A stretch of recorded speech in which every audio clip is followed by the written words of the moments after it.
사무엘하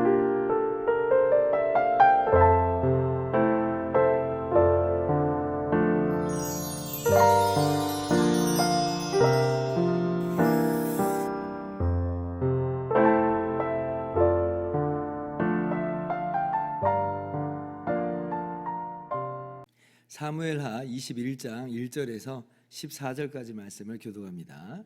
다윗의 시대에 해를 거듭하여 3년 기근이 있으므로 다윗이 여호와 앞에 간구하매 여호와께서 이르시되 이는 사울과 피를 흘린 그의 집으로 말미암음이니 그가 기브온 사람을 죽였음이니라 하시니라.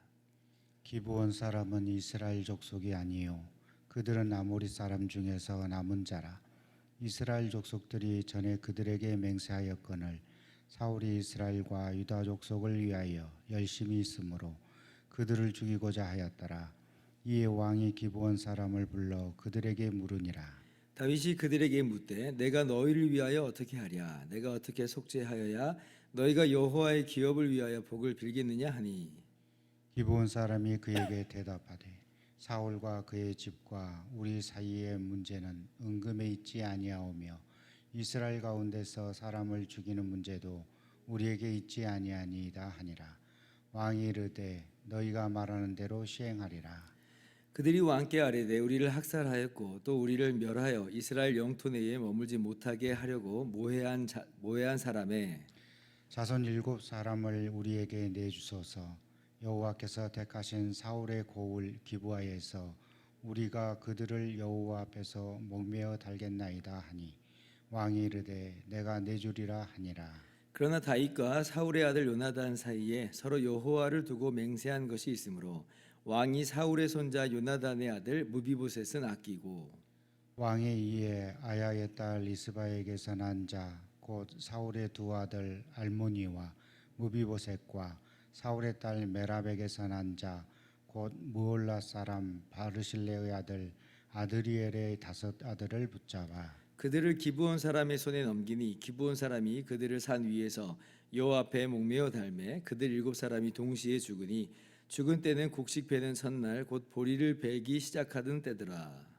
아야의 딸 리스바가 굵은 배를 가져다가 자기를 위하여 바위 위에 펴고 곡식 베기 시작할 때부터 하늘에서 비가 시체에 쏟아지기까지 그 시체의 낮에는 공중의 새가 앉지 못하게 하고 밤에는 들짐승이 범하지 못하게 한지라.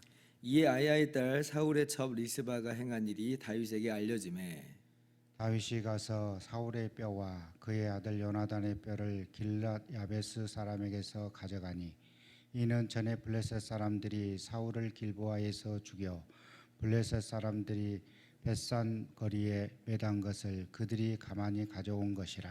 다윗이 그곳에서 사울의 뼈와 그의 아들 요나단의 뼈를 가지고 올라오매 사람들이 그 달려 죽은 자들의 뼈를 거두어다가 사울과 그의 아들 요나단의 뼈와 함께 베냐민 땅 셀라에서 그의 아버지 기스의 묘에 장사하되 모두 왕의 명령을 따라 행하니라. 그 후에야 하나님이 그 땅을 위한 기도를 들으시니라. 아멘. 할렐루야. 하나님의 크신 은혜와 평강이 오늘도 변함없이 여러분 가운데 가득 넘치기를 주님의 이름으로 축원합니다. 사무엘하 11장부터 20장까지의 이 말씀은 다윗이 밧세바와의 간음 그 범죄를 저지르고 그에 이어지는 많은 사건들이 기록되어 있었습니다. 21장부터는 이제 다윗의 일생을 이제 마무리하면서 사무엘서를 정리하는 그런 내용이다 이렇게 우리가 볼 수가 있어요. 그래서 오늘 21장 말씀은요 20장 이후에 바로 연결된 그런 사건일 수도 있지만 어쩌면 그것보다는 다윗의 치세의 초반이나 중반 정도에 있었던 그러한 일들을 기록한 것일 수 있습니다. 내용상으로도 사울 왕의 이 매장과도 관련돼 있기 때문에 아마도 그때쯤이 아닌가 더 우리가 생각을 해볼 수가 있는데 아무튼 1절을 보니까요 좀 어떤 일이 있게 되냐면 다윗의 시대에 3년 기근이 있었다 이제 그러죠. 당시는 농업이나 목축업이 주류이기 때문에 1년만 딱 비가 안 와도 오늘날도 마찬가지인데 나라에 굉장한 위기가 찾아오게 됩니다. 그런데 이제 3년을 내리 기근이 있다라고 하는 건 이건 뭐 나라가 거의 망할 지경까지 도달할 수 있는 그런 위기 상황이다 이렇게 우리가 생각해 볼 수 있어요. 그래서 다윗이 기도를 합니다. 그러니까 하나님께서 왜 이런 일을 이루셨는지에 대한 말씀을 하시죠. 그것은 바로 이제 사울이 기브온 사람을 죽였기 때문이다. 이제 이렇게 말씀을 해주세요. 여러분 이게 배경을 좀 우리가 알아야 되는데, 이스라엘 사람들이 출애굽해가지고 이제 여호수아의 지도하에 가나안 땅을 이제 정복하는 그런 일이 있었습니다. 그때 이제 가나안 민족들이 다 이스라엘과 싸우러 나와요. 근데 이제 한 민족은 이스라엘과 이제 화친하여 섬기는, 그러니까 투항하면서 나와요. 근데 이제 거짓말을 했죠. 우리는 먼 곳에서 왔습니다라고 거짓말은 하긴 했는데 사실은 먼 곳에 산 사람들이 아니었고 가나안 주민 중에 일원이었어요. 그 사람들이 누구였냐면 바로 기브온 사람들이었습니다. 근데 이제 그거를 이제 몰라가지고 속아 넘어간 거죠. 그래서 이제 그들에게 맹세를 해서 해하지 않겠다라고 하는데 여호와의 이름으로 맹세를 합니다. 근데 이제 뭐 거짓말로 그들이 찾아오긴 했지만 이미 여호와의 이름으로 맹세를 했으니까 어떻게 해요? 이건 이제 그대로 지키기로 한 것이에요. 그래서 이 기브온 주민들은 진멸시키지 않고 대신에 하나님의 집을 위한 봉사자들로 그렇게 세우게 되었습니다. 그러니까 합법적으로 이스라엘 땅에 이제 거주할 수 있는 그런 사람들이고, 종교적으로도 여호와의 집에 봉사한다는 것은 이미 종교적으로도 이제 여호와 신앙으로 하나님을 믿는 믿음으로 들어왔다는 이야기예요. 그런데 이제 사울 시대에 이제 어떤 일이 있게 되냐면 사울이 이 기브온 주민들을 학살한 거예요. 인종 청소라고 우리가 요즘 그렇게 표현하기도 하는데, 우리 민족들이 여기 살아야지 너네들이 왜 여기 사느냐라고 하면서 우리가 아닌 다른 민족들을 다 학살을 하는 거죠. 아마도 이제 그 사울이 이제 인기를 이제 끌려고, 이스라엘 사람들의 인기를 끌려고 하는 것 같아요. 순혈주의 이런 것들이, 이제 민족주의 이런 것들이 어필을 하게 되잖아요. 그래서 인기 영합 정책을 따라서 그렇게 사람들을 학살하고 거의 뭐 멸종시키듯이 그렇게 한 것 같습니다. 얼마나 이게 심각했는지 기브온 사람들이 사울 집안과의 이 원한 관계가 이게 돈으로 해결될 일이 아니라고 하잖아요. 은금에 있지 않다라고 하는 거는요. 이거는 어마어마한 그런 학살이 아마 벌어졌던 것으로 우리가 알 수가 있습니다. 근데 이제 이건 문제예요. 이거는 사울의 명백한 범죄입니다. 왜냐하면 아까도 말씀드렸던 것처럼 이 이스라엘 사람들과 기브온 사람들과의 이 맹세는 무엇보다도 여호와의 이름으로 맹세한 거거든요. 하나님 앞에서 맹세한 거예요. 그렇기 때문에 이것을 지금 깨뜨렸다고 하는 건 단순히 민족과 민족 간의 어떤 약속을 깨뜨린 차원을 넘어서서 하나님을 무시한 거죠. 하나님 앞에서 맹세를 했는데, 하나님 앞에서 서로 언약을 맺었는데, 그 언약을 깼다는 것은 바로 그 언약을 들으시고 그 언약의 주관자가 되시는 하나님을 무시한 모습이에요. 사울은 이렇듯 하나님에 대한 개념이 없어요. 그러니까 하나님을 그냥 어떤 자신의 통치에 한 도구로 사용한 사람이었지, 하나님의 말씀에 순종하는 진짜 왕은 아니었던 거예요. 그러니까 이스라엘의 왕은 하나님의 말씀에 순종하여 하나님을 대리하는 그런 왕인데, 사울에게는 그런 모습을 찾아볼 수가 없어요. 하나님의 말씀을 순종하지 않고 자기 마음대로 자기 뜻대로 눈에 좋아 보이는 것을 따라서 그렇게 따라 행했던 사람이죠. 그래서 이제 기근이 찾아왔다라고 하는 거예요. 정말 근데 놀랍죠. 왜냐하면 하나님은 그걸 기억하신다는 거예요. 여기서 약자는 누구냐면 기브온 주민들이에요. 기브온 주민들은 속절없이 죽어나가야만 했습니다. 그러나 정말 너무 놀라운 건 뭐냐면, 오늘 사건이 사실 끔찍한 내용인데, 그러나 이 가운데서 우리가 중요한 교훈을 발견할 수 있는 게 뭐냐면, 그것은요, 하나님은 언약을 기억하시고 하나님은 약자들의 원한을 기억하신다는 거예요. 그걸 해결해 주세요. 참 너무 놀라운 은혜죠. 기브온 주민들에게는 정말 그들 안에 있는 모든 상처와 그들 안에 있는 모든 눈물들이 오늘 이 사건으로 다 눈 녹듯이 다 해결되고 풀어지고 없어졌을 거예요.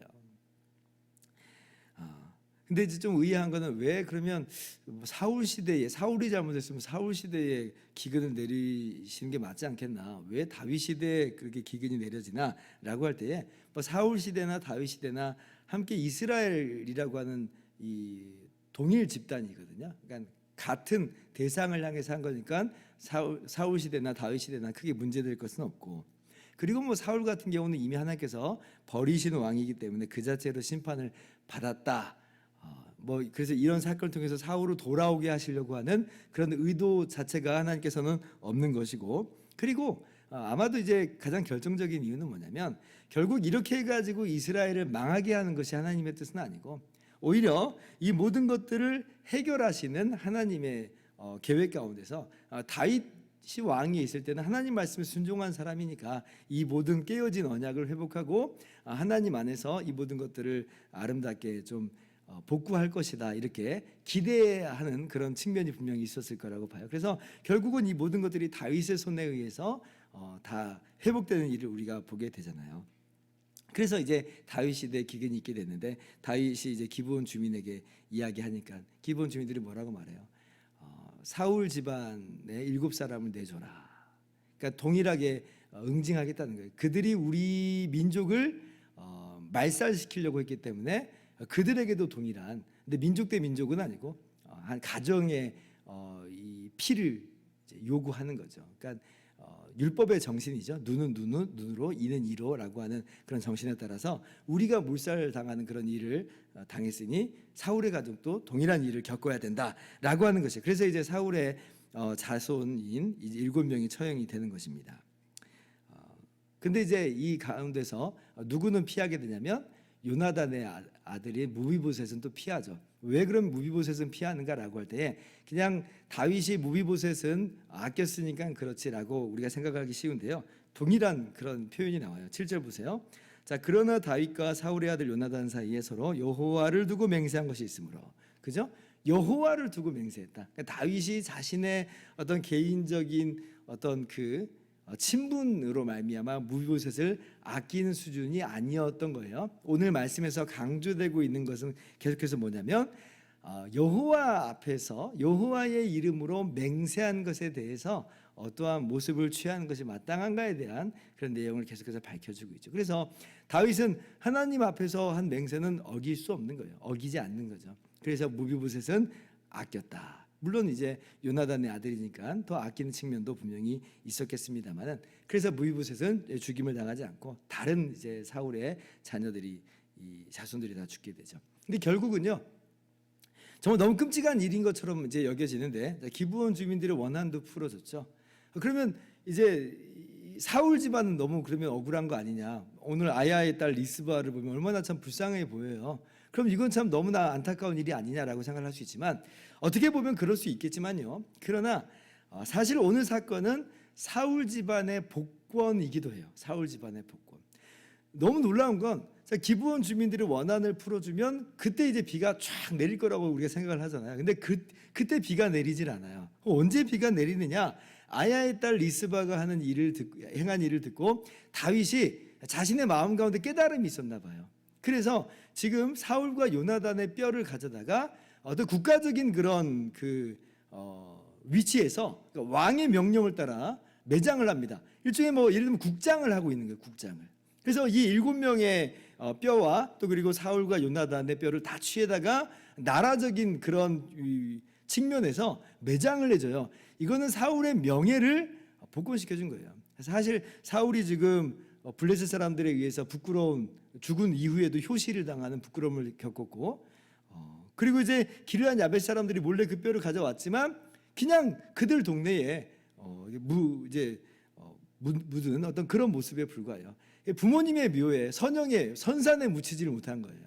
그러니까 참 객지에 지금 어떻게 보면 죽은 사람과도 같은 그런 험한 모양이었는데, 근데 이제 다윗이 이런 사울과 요나단과 또 자손들의 모든 뼈를 가져다가 조상들의 묘에다 매장을 하게 합니다. 선산에 한마디로 매장을 해준 거죠. 그래서 기브온 주민들도 윈이었지만, 그런데 사울 집안도 더 넓게 보면 명예가 회복되는 어떤 윈이라고 할 수 있어요. 윈윈이에요, 윈윈. 그래서 그때 이제 비로소 비가 내려요. 이 모든 것들이 다 회복된 거예요. 여호와의 이름으로 언약을 맺은 그 언약도 회복되고, 사울도 복권되고, 이런 식으로 해서 모든 것이 회복되는 것을 우리가 보게 되는 것입니다. 결국 우리가 이 말씀 속에서 우리의 삶 속에서 적용하는 귀한 내용은 뭐냐면, 자, 우리에게도 언약이 맺어져 있어요. 예수 그리스도의 십자가 피로 말미암아 하나님과 우리 사이에 은혜 언약이 맺어졌습니다. 우리의 공로와 자격으로 맺어진 게 아니라 예수님의 십자가 피로 맺어진 언약이에요. 자, 그러면 하나님께서 지금 이 기브온 주민들이 여호와 이름으로 맹세한 것조차도 기억하시고 보응하시는 것을 볼 때에, 또 회복시키시는 것을 볼 때에, 그리스도의 보배로운 피로 맺어진 하나님과의 언약 관계에 들어간 우리가 얼마나 안전한가, 얼마나 견고한가라고 하는 것을 우리가 분명하게 믿을 수가 있죠. 그 어떤 것으로도 이 관계는 깨지지 않아요. 지금 당장은 우리의 삶 속에서 여러 가지 어려움이 있고 시련이 있고, 그래가지고 이 언약이 마치 깨어진 것 아닌가, 흔들린 것 아닌가, 이렇게 생각을 할 수 있지만, 그러나 하나님께서 기브온 주민들의 이 언약까지도 기억하신 것을 볼 때, 그리스도의 보배로운 피로 맺어진 이 우리와 맺으신 은혜 언약을 잊으실 리가 있는가? 그리스도 안에서 하나님의 그런 영원한 사랑이 끊어질 수가 있는가라고 할 때, 그럴 수 없는 이라고 하는 것을 우리가 다시 한번 발견하는 거예요. 그렇구나. 우리가 얼마나 견고한 언약 가운데 거하고 있는가라고 하는 것을 다시 한번 깨닫게 됩니다. 하나님께서 우리의 눈에서 모든 눈물을 다 씻어주십니다. 이미 씻어주셨고, 주님이 다시 오실 때에 우리의 눈에서 모든 눈물을 다 씻어주실 것이에요. 그러한 복을 우리 가운데 주셨다는 것을 기억하면서 오늘도 하루를 힘차게 살아가신 저와 여러분들 되기를 주님의 이름으로 축원합니다. 기도하겠습니다.